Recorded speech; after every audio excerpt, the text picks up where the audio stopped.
Report കാണിച്ച് ഇത് pathology റിപ്പോർട്ടാണ്. നമ്മുടെ പതോളജി റിപ്പോർട്ടും കാര്യങ്ങളൊക്കെയാണ്. ഇതിൻ്റെ കോപ്പിയും കാര്യങ്ങളൊക്കെ ഉണ്ടല്ലാതെ. പിന്നെ ഇത് ബാക്കി റിസൾട്ടും കാര്യങ്ങളൊക്കെ എൻ്റെ ഫോണിൽ കിടപ്പുണ്ട്, ഞാനത് കാണിക്കാം. ഇത് മാമോഗ്രാമിൻ്റെ കാര്യങ്ങൾ, മാമോഗ്രാമും പിന്നെ കുറേ ബാക്കി ബയോപ്സി ചെയ്തതും പെറ്റ് സ്കാൻ്റെ റിപ്പോർട്ടും ഒക്കെ എൻ്റെ ഫോണിൽ കിടപ്പുണ്ട്. ബാക്കിയുള്ളതെല്ലാം ഒറിജിനൽ എല്ലാം ഡോക്ടേഴ്സിൻ്റെ കയ്യിലാണ്. നമ്മളെ ചികിത്സിക്കുന്ന ഡോക്ടേഴ്സാണ് അതെല്ലാം വെക്കേണ്ടത്, ബയോപ്സിയിലെ റിസൾട്ടും കാര്യങ്ങളും. ഇതിനോടകം നിങ്ങളെല്ലാവരും അറിഞ്ഞു കാണും നമ്മുടെ രേണുസുധിക്ക് ക്യാൻസർ ആണെന്നുള്ളൊരു കാര്യം. കാരണം ഒരു ഓൺലൈൻ ചാനലിൽ ഇന്നലെ കൊടുത്ത ഇൻ്റർവ്യൂവിൽ അവർ വ്യക്തമാക്കിയിട്ടുണ്ടായിരുന്നു, അവരുടെ ഭാഗത്തു നിന്ന് അവരത് തുറന്ന് പറഞ്ഞിട്ടുണ്ടായിരുന്നു. ആൻഡ് ഓൾസോ എനിക്ക് ഈ ഒരു സമയം എനിക്കൊരുപാട് സങ്കടം തോന്നി. കാരണം ഇനി ആ ഒരു ഋതപ്പൻ എന്ന് പറയുന്ന ആ ഒരു കുട്ടിക്ക് ആ ഒരു എന്താ പറയുക, അച്ഛൻ മരിച്ചുപോയി, അതുപോലെ തന്നെ അമ്മയ്ക്ക് ഇത്രയും ഒരു അസുഖം. ഞാൻ വിചാരിക്കുന്ന ഒരു കാര്യമാണ്, നമ്മളെല്ലാവരും വിചാരിക്കുന്ന ഒരു കാര്യമാണ്, ശത്രുക്കൾക്ക് പോലും ഇങ്ങനെ ഒരു അസുഖം വരാൻ പാടില്ല, അല്ലെങ്കിൽ വരരുത് എന്ന് അല്ലെങ്കിൽ നമുക്ക് പോലും ഇത് വരരുത്, അല്ലെങ്കിൽ ശത്രുക്കൾക്ക് പോലും വരരുത് എന്ന് പറഞ്ഞ് നമ്മളെന്നും പ്രാർത്ഥിക്കുന്ന ഒരു കാര്യമായിരിക്കും ഈ ഒരു അസുഖം എന്ന് പറയുന്നത്. സോ പക്ഷേ ഈ ഒരു സമയം എൻ്റെ മനസ്സിലേക്ക് ഓടി വന്നൊരു കാര്യം എന്ന് പറഞ്ഞു കഴിഞ്ഞാൽ, നമുക്കറിയാം കുറച്ച് നാൾ മുന്നേ ഈ ഒരു ക്യാൻസറിൻ്റെ കോൺട്രവേഴ്സി നടന്നൊരു സമയം നമുക്കെല്ലാവർക്കും അറിയാം. അപ്പോൾ അത് വെളിപ്പെടുത്തിയ ഒരു നേഴ്സിൻ്റെ അനിയത്തിയാണ് അല്ലേ ഷഫീന ബീബിയുടെ അക്കൗണ്ടിലേക്ക് വിളിച്ച് പറയുകയും പലവർക്കും, അതായത് അതുലിനും ഷഫീന ബീബിക്കും അതുപോലെ തന്നെ ഇതുപോലെ റിയാക്ഷൻ ചാനൽ ചെയ്യുന്ന പലർക്കും ഇവർ ഇൻസ്റ്റഗ്രാമിലൂടെ മെസ്സേജ് അയച്ച് രേണുസുധിക്ക് ഇങ്ങനെയാണ് എന്ന് പറഞ്ഞ് പരത്തിയ ഒരു വ്യക്തിയുണ്ട്. അപ്പം ഇന്ന് ഇത് എനിക്ക് ഈ ഒരു ക്യാൻസറാണ് അല്ലെങ്കിൽ എനിക്കിങ്ങനെ ഒരു അസുഖമാണെന്ന് രേണുസുധി തുറന്ന് പറയുമ്പോഴും പലവരും മറന്നു പോകുന്നൊരു കാര്യമുണ്ട്. ഈ ഒരു സംഭവം കുറച്ച് നാൾ മുന്നേ കോൺട്രവേഴ്സി ആക്കിയത് ഈ ഒരു വ്യക്തിയാണ് അല്ലേ.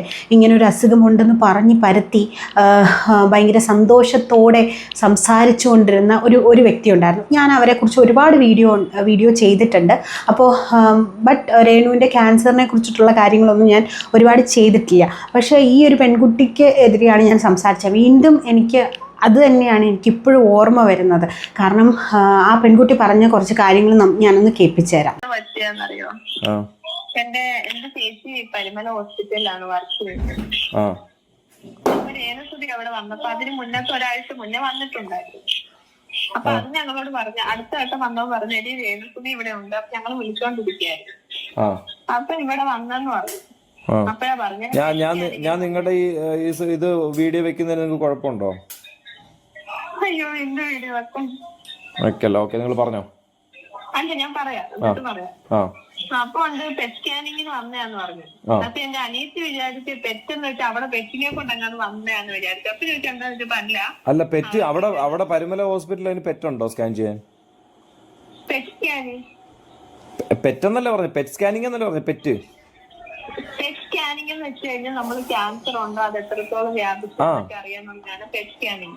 അതൊക്കെ അപ്പൊ എന്റെ അനിയത്തി അടുത്താണ് ചേച്ചി ഇത് പറയുന്നത്. ഞാനെല്ലാം വിളിച്ചു, ഞാൻ അടുത്തിരിക്കുകയാണ്. അന്നേരം പറഞ്ഞു ഈ രേണുസുധി വന്നിട്ടുണ്ട്, പെറ്റ് സ്കാനിങ്ങിന് വന്നിട്ടുണ്ട്. അപ്പൊ അവള് ചോദിച്ചു എന്താ അവിടെ പട്ടിയെ പൂച്ച. അപ്പൊ അതല്ല, ഇത് ക്യാൻസറിന്റെയാണ്. ക്യാൻസറിന്റെ അത് എത്രത്തോളം വ്യാപിച്ചെന്നൊക്കെയാണ് ഇന്നാണ് റിസൾട്ട് വന്നത്. എന്താണ് അത് ഏത് ക്യാൻസർ ആണ് പുറത്ത് വിട്ടത്. അപ്പൊ ഓൾറെഡി എപ്പോഴാ ഒരു ചെക്കപ്പിന് വന്നത്? ഞാൻ എന്നാണ് ഈ മെസ്സേജ് ഇട്ടോ ഒരു മിനിറ്റ് ഞാൻ പറയാം. അവൾ ഒരാഴ്ച മുന്നേ വന്നിട്ടുണ്ടായിരുന്നു, കഴിഞ്ഞ ആഴ്ച വന്നായിരുന്നു. വന്നിട്ട് ആ റിസൾട്ടിനാണ് ഇപ്പം ചെന്നത്. ഇപ്പൊ വന്നത്. റിസൾട്ടിനാണ്. അത് എന്നാണ് ട്യൂസ്ഡേ, കഴിഞ്ഞ ട്യൂസ്ഡേ. അപ്പം മൺഡേ ആണ് വന്നത്. കഴിഞ്ഞ മൺഡേ അത് ഷബീന ബീബി ഇട്ട ചാറ്റിനകത്തുണ്ട് കഴിഞ്ഞ ദിവസം എന്നാണ് നിങ്ങൾ പറയുന്നത്. അപ്പൊ ഉണ്ട്. അപ്പൊ ഇത് പറയാൻ എന്താ കാര്യം എന്നറിയാം, ഞാൻ ഈ സോഷ്യൽ മീഡിയയിലൊന്നും ഇല്ല. ഒന്നാമത്തെ കാര്യം എന്റെ അനിയത്തി ഒരു യൂട്യൂബ് ചാനൽ തുടങ്ങിയപ്പോ അവൾ ആദ്യം ഇട്ടത് ഈ പറഞ്ഞിട്ട് രേണുസുധിയുടെ ഒരു കണ്ടന്റ് ആയിരുന്നു, കുറച്ചു നാൾ മുന്നേ ഇട്ടത്. നമ്മുടെ ചാനലിന്റെ പേരെന്തായിരുന്നു, ഞാനത് ഷെയർ ചെയ്യാം. അന്നേരം ഇത് കുറെ ആളുകൾ അവളെ. നിങ്ങളുടെ വീട് എവിടെയാ? ഞാൻ കായംകുളമാണ്. കായംകുളം സ്ഥലം ഒന്നും പറയണ്ടോ, ആൾക്ക് മനസ്സിലാവും. അറിയാൻ വേണ്ടി ചോദിച്ചേ. പുള്ളിക്കാരി പബ്ലിക് ആക്കിയത് മൊത്തം. അപ്പൊ ഇവളെ കുറെ പേര് പിന്നീട് ഇങ്ങനെ ആക്രമിക്കാൻ തുടങ്ങിയപ്പോഴത്തെ ഞങ്ങൾ തന്നെ അവിടെ പറഞ്ഞ അടങ്ങി ഇനി വേണ്ട എന്നും പറഞ്ഞിട്ട് അവളെ മാറ്റി വെച്ചാൽ നമ്മൾ ഇപ്പൊ അങ്ങനെ വീഡിയോസ് ഒന്നും ഇടുന്നില്ല. ഈ രേണുസുധിയുടെ ഇട്ടപ്പെട്ട് 2 ദിവസം കൊണ്ട് യൂട്യൂബ് ചാനൽ തുടങ്ങിയപ്പോ 1 വീക്ക് അപ്പുറം ഓ ഓ റിയാക്ഷൻ വീഡിയോ ആയിരുന്നു ഇട്ട് തുടങ്ങി. ഓക്കെ. അപ്പൊ ഈ രേണുസുതി തന്നെ ഇവളെ വിളിച്ച് ഇങ്ങനെ ഓരോ അനാവശ്യ വാക്കുകളിലൊക്കെ പറയാനൊക്കെ തുടങ്ങി. നമുക്ക് ആ ഒരു ഇതുണ്ട്. അപ്പോഴാണ് നമ്മൾ മാത്രം അറിഞ്ഞ നമ്മളിത് അറിഞ്ഞിട്ട് ഒരു 3-4 മണിക്കൂർ കഴിഞ്ഞപ്പോഴത്തേന് ഇവള് വീണ്ടും സ്റ്റോറി ഒക്കെ ആയിട്ട് ഒന്നും അറിയാത്ത മറ്റേ. അപ്പൊ ഞങ്ങൾ തന്നെ അതിശയിച്ച്, അയ്യോ ഇത് ക്യാൻസർ ആണെന്നൊക്കെ അറിഞ്ഞു കഴിഞ്ഞാൽ എങ്ങനെ ഇങ്ങനെ വീഡിയോ ചെയ്യാൻ പറ്റുന്നു, എങ്ങനെ ഇങ്ങനെ സ്റ്റോറി ഇടാൻ പറ്റുന്നൊക്കെ. അപ്പൊ ഞങ്ങളിങ്ങനെ ഇരുന്നപ്പോ പറഞ്ഞു, ചുമ്മാ ഇവൾ ആരെ അറിയിക്കാതിരിക്കുന്ന കാര്യ നമ്മുടെ ആ തെരത്താത്ത ഇടയ്ക്ക് ഒന്ന് പറയാൻ വേണ്ടിട്ട് പറഞ്ഞു. അപ്പൊ ഞങ്ങൾ ചുമ്മാ എല്ലാരും ഇരിക്കും. ഞാൻ ഇൻസ്റ്റാഗ്രാമിൽ ഇതാക്കുന്നില്ല. അപ്പോൾ ചുമ്മാ ഈ ഇത്രയും ഒരു 3 മെസ്സേജ് ഞാൻ ഇട്ടുള്ളൂ. അപ്പൊ തന്നെ എന്റെ അനിയത്തി എന്റെ അടുത്ത് പറഞ്ഞാൽ അതുലിന്റെ പേരിലൊക്കെ കുറെ മെസ്സേജ് ഇട്ടാണ്, അതിന്റെ കൂടി ഒന്ന് ഫോർവേഡ് ചെയ്യാൻ പറഞ്ഞു. അവളിത് ആരും അറിയാത്ത രീതിയിൽ അതില് പറയുന്നത് ഇത് കുറെ നാൾ ഒരാഴ്ചക്ക് മുമ്പ് കണ്ടവൻ അറിഞ്ഞാണെന്നല്ലേ പറയുന്നത്. അതെ അതെന്ന് വെച്ചാൽ ഇവള് ദുബായിലായിരുന്നപ്പോ ഇവർക്ക് ഇങ്ങനെ ഡൗട്ട് വന്നിട്ടാണ്. പിന്നെ ഇവിടെ ട്രീറ്റ്മെന്റിനായിട്ട് വന്ന് ഇവര് വീണ്ടും ടെസ്റ്റ് ചെയ്തതാണത്. ഹോസ്പിറ്റലിൽ വരുമ്പോ അവര് വീണ്ടും ടെസ്റ്റ് ചെയ്യുമല്ലോ അവരേതായിട്ടുള്ള ടെസ്റ്റിന്റെ റിസൾട്ട് ആണ് ഈ മൺഡേയിൽ വന്നത്. അവള് റിസൾട്ട് വാങ്ങാനാണ് വന്നത്. അതായത് അപ്പൊ ദുബായിൽ വെച്ച് ടെസ്റ്റ് ചെയ്തതിന്റെ റിസൾട്ട് ആണോ പരുമല വന്നത്? അല്ലല്ല, പരുമലയിൽ അവര് ടെസ്റ്റ് ചെയ്തതാ. ടെസ്റ്റ് ചെയ്ത് അപ്പൊ ദുബായിൽ വെച്ച് ടെസ്റ്റ് ചെയ്തതിന്റെ റിസൾട്ട് കിട്ടിയതിന് ശേഷമാണ് അതിൽ അറിഞ്ഞത്? ഇല്ല, അതിന്റെ എനിക്കറിയില്ല. അപ്പൊ ഇവർ ഈ ഷെഫീനെ അവിടെ തപ്പി പേര് പോലും എനിക്കറിയില്ല. ഷെഫീനെയോ അവർക്ക് മെസ്സേജ് ഇട്ടിട്ട് അതേ ടൈം ആ സെയിം മെസ്സേജ് ആണ് ഞാനൊന്ന് ടൈപ്പ് ചെയ്തപ്പോ നീങ്ങി പോയതാണ്. ഒന്നില് രേമൂന്ന് വന്ന ഒന്നില് രേണുന്ന്. അത് ഞാൻ എഡിറ്റ് ചെയ്തിട്ടാണ് അതിന് മെസ്സേജ് ഇട്ടത്. അത് എനിക്ക് അതിലിന് ഇപ്പൊ എന്റെ അനിയത്തിയാണ് പറഞ്ഞു തന്നിട്ട് ഇട്ടത്. അപ്പൊ ആ 3 മെസ്സേജ് അവിടെ കഴിഞ്ഞിട്ട് പിന്നെ ഈ ഷെഫീനാണ് എന്നെ കിടന്ന് വിളിച്ചത്. ഈ മെസ്സേജ് കണ്ടിട്ട് അവരെനിക്ക് ഹായ് ഇട്ട് എനിക്ക് വാട്സപ്പ് മെസ്സേജ്. അപ്പോൾ നിങ്ങൾ കേട്ടതാണ്, ഓൾറെഡി നിങ്ങൾ കേട്ട വോയിസും കാര്യങ്ങളും ഒക്കെയാണ് ഞാനിപ്പോൾ കേൾപ്പിച്ചത്.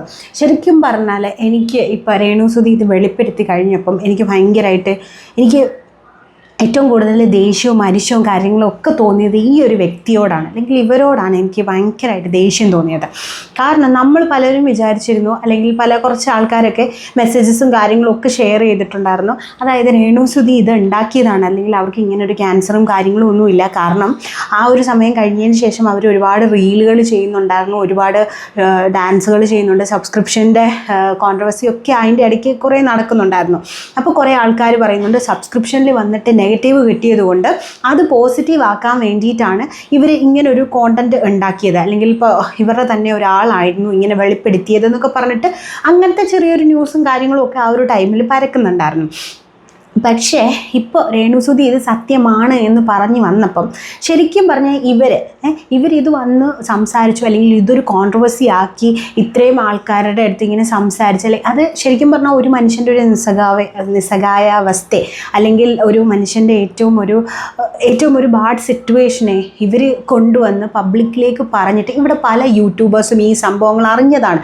പക്ഷെ അന്നും ഇവർക്ക് രേണുസുതിക്ക് ഇങ്ങനെയാണ് എന്ന് പറഞ്ഞിട്ട് അങ്ങനെ ചെയ്ത ആൾക്കാരെ ഒന്നും ഞാൻ കണ്ടില്ല, അല്ലെങ്കിൽ ഞാൻ ഫോളോ ചെയ്യുന്ന ആൾക്കാരൊന്നും അങ്ങനെ വീഡിയോസ് ഇട്ടിട്ടില്ല. അപ്പോൾ എന്താ പറയുക, അവർക്ക് അങ്ങനെ ആവണമെങ്കിൽ അവർ വന്ന് പറയട്ടെ, അല്ലെങ്കിൽ തുറന്ന് പറയൂ, അപ്പോൾ നിങ്ങളെ സപ്പോർട്ട് ചെയ്യാൻ ആൾക്കാർ കാണുള്ളൂ. അങ്ങനെ ഒരു രീതിയിലാണ് കുറേ യൂട്യൂബേഴ്സൊക്കെ കുറേ പേരൊക്കെ പറഞ്ഞിരുന്നു ആണ്. പക്ഷെ എന്നാലും അത് കൺഫർമേഷൻ കൊണ്ടുവരാനായിട്ട് പലവരും കൊണ്ടുവന്നില്ല. പക്ഷേ ഇവർ ഈ ഒരു വോയിസ്, അല്ലെങ്കിൽ ഈ യൂട്യൂബേഴ്സിനെ ഈ ഒരു വോയിസിൻ്റെ ഇടയ്ക്ക് തന്നെ ഇൻ ബിറ്റ്വീൻ പറയുന്നുണ്ടായിരുന്നു ഇവൾക്ക് ഇങ്ങനെ ഒരു അസുഖമാണെന്ന് പറഞ്ഞിട്ട് പോലും ഇവൾക്ക് അപ്പം ഇവളുടെ സബ്സ്ക്രിപ്ഷനിൽ അല്ലെങ്കിൽ ഇവളുടെ ഇൻസ്റ്റഗ്രാമിൽ ഒരു റീല് വന്നേക്കുന്നു. അപ്പോൾ അവളുടെ അഹങ്കാരം കണ്ടില്ലേ എന്നുള്ള രീതിയിലാണ്. അപ്പോൾ അത് കണ്ടപ്പോഴാണ് ഇതെന്നാൽ എല്ലാവരോടും ഒന്ന് പറഞ്ഞേക്കാം, അല്ലെങ്കിൽ എല്ലാവരെയും ഒന്ന് അറിയിക്കാം, ഇവളുടെ അഹങ്കാരം ഒന്ന് കുറയ്ക്കാം. ശരിക്കും ആ ഒരു മെൻറ്റാലിറ്റി എന്താണ് ശരിക്കും നമ്മളൊക്കെ ചെയ്യേണ്ടതെന്ന് പറഞ്ഞു കഴിഞ്ഞാൽ ഇവൾ ആരാണ് എന്ന് കണ്ടുപിടിച്ച് ഇവളുടെ ഫോട്ടോസും കാര്യങ്ങളും ഒക്കെ പബ്ലിക്കിൽ കൊണ്ടുവരണം. എന്നിട്ട് അവരുടെ ജോലി പരുമല ഹോസ്പിറ്റലിൽ ജോലി ചെയ്യുന്ന ഇവളുടെ ചേച്ചി ആണെന്നല്ലേ പറയുന്നത്, അവരുടെ ജോലി തെറിപ്പിക്കണം. അതാണ് വേണ്ടത്. നിങ്ങളൊരു കാര്യം മനസ്സിലാക്കുക, ഈ ഒരു അസുഖം എന്ന് പറയുന്നതൊക്കെ നമ്മളെ കയ്യിലിരിക്കുന്ന കാര്യമല്ല. ഇത് ഈവൻ നാളെ നമുക്ക് വരാം, അല്ലെങ്കിൽ ഇന്ന് നമ്മൾ ഉറങ്ങിക്കിടക്കുന്ന നമ്മൾ നാളെ രാവിലെ എഴുന്നേക്കണമെന്നോ ഒരു നിർബന്ധവും ഇല്ല. അത് നിങ്ങൾ ചിന്തിക്കുക. ഓക്കെ, അവർ പല വീഡിയോ ചെയ്യുന്നുണ്ടായിരിക്കും, അവർ വൃത്തികെട്ട രീതിയിലുള്ള വീഡിയോ ചെയ്യുന്നുണ്ടായിരിക്കും, അവർക്ക് നമ്മളെ സമൂഹത്തിന് അക്സെപ്റ്റ് ചെയ്യാൻ പറ്റാത്ത വീഡിയോസ് ചെയ്യുന്നുണ്ടായിരിക്കും. അതിന് നമുക്ക് എന്താ പറയുക, അതിനെതിരെ നമുക്ക് വീഡിയോ ചെയ്യാം. ഞാനും ഒരുപാട് ചെയ്തിട്ടുണ്ട്. ഇതുവരെയും ഞാൻ രേണുസുതിനെ സപ്പോർട്ട് ചെയ്ത് ഒരു വീഡിയോ വീഡിയോയും ചെയ്തിട്ടില്ല. ആൻഡ് ഓൾസോ ഇതും ഒരു സപ്പോർട്ട് ചെയ്തിട്ടുള്ളൊരു വീഡിയോ അല്ല. പക്ഷേ ഈ ഒരു സിറ്റുവേഷനിൽ അവർ കാണുമ്പോൾ എനിക്ക് ഒരുപാട് വിഷമം തോന്നി. കാരണം അവർ എത്രയും പെട്ടെന്ന് സുഖപ്പെട്ട് വരട്ടെ, അവരുടെ അസുഖങ്ങളൊക്കെ പെട്ടെന്ന് മാറട്ടെ. കാരണം ആ ഒരു കൊച്ചുകുട്ടിക്ക് ഇനി ആ ഒരു അമ്മ മാത്രമേ ഉള്ളൂ. അപ്പം ഒരു കുടുംബത്തെ മുഴുവനും നശിപ്പിക്കാൻ പറ്റുന്ന ഒരു അസുഖമാണിത്. സോ ഇന്നും പലരും ഈ പറഞ്ഞ ഒരു പെൺകുട്ടീൻ്റെ കാര്യം മറന്നു പോകാതിരിക്കാൻ വേണ്ടിയിട്ട് മാത്രമാണ് ഞാൻ ഇന്ന് ഈ ഒരു വീഡിയോ ഇപ്പോൾ ചെയ്യുന്നത് തന്നെ. കാരണം എനിക്ക് അവരുടെ ആ ഒരു ഇൻ്റർവ്യൂ കേട്ടപ്പോൾ എനിക്ക് ശരിക്കും പറഞ്ഞാൽ എൻ്റെ മനസ്സിലേക്ക് ഓടി വന്ന ഇവർ ഈ ഒരു വോയിസ് എന്ത് ചിരിച്ച് സന്തോഷിച്ചാണ് ഇവർ പറയുന്നത്. ഇവരുടെ വീട്ടിൽ ഒരാൾക്ക് ഇങ്ങനെ ഒരു അസുഖമാണെങ്കിൽ ഇവരിങ്ങനെ പറയുമോ?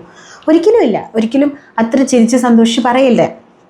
എന്ത് അഹങ്കാരമാണ്, ഇവർ വന്നതാണ്, ഇവർക്കാണ് എന്നൊക്കെ ഉള്ള രീതിയിൽ ഇങ്ങനെ പറയുന്നു. അതുപോലെ തന്നെ ഇവരിത് പറഞ്ഞപ്പോൾ അത് പബ്ലിക്കാക്കാനായിട്ട് കുറേ ആൾക്കാർ, അത്രേ എനിക്ക് പറയാനുള്ളൂ. കാരണം ഇവരെ നമ്മൾ കൊണ്ടുവരണം, നമ്മൾ പബ്ലിക്കിൻ്റെ മുന്നിലേക്ക് ഇവർ കൊണ്ടുവരണം. കാരണം ഒരാളുടെ ഒരു ഏറ്റവും വേസ്റ്റ് ആയിട്ടുള്ള സിറ്റുവേഷനെ അവർക്ക് പറയണമെങ്കിൽ അവർ ഇപ്പം വന്ന് പറഞ്ഞു. ഇത്രയും നാളും അവർക്ക് പറയേണ്ടായിരുന്നു, അവർ പറഞ്ഞില്ല അല്ലേ. ആ ഒരു കോൺട്രവേഴ്സി ഉണ്ടാക്കേണ്ട ആവശ്യം ഉണ്ടായിരുന്നു. ആൻഡ് ഓൾസോ രേണുസുതി പറയുന്നുണ്ട്, രേണുസുതി ദുബായിലൊന്നും ആയപ്പം അല്ല ഇത് കണ്ടുപിടിച്ച, അതിന് മുന്നേ വർഷങ്ങളോളം ആ ഒരു വീഡിയോയും കൂടെ ഞാനൊന്ന് കേൾപ്പിച്ചു. ധരിച്ചേക്കുന്നത് ഇത് ദുബായിൽ വെച്ചിട്ട്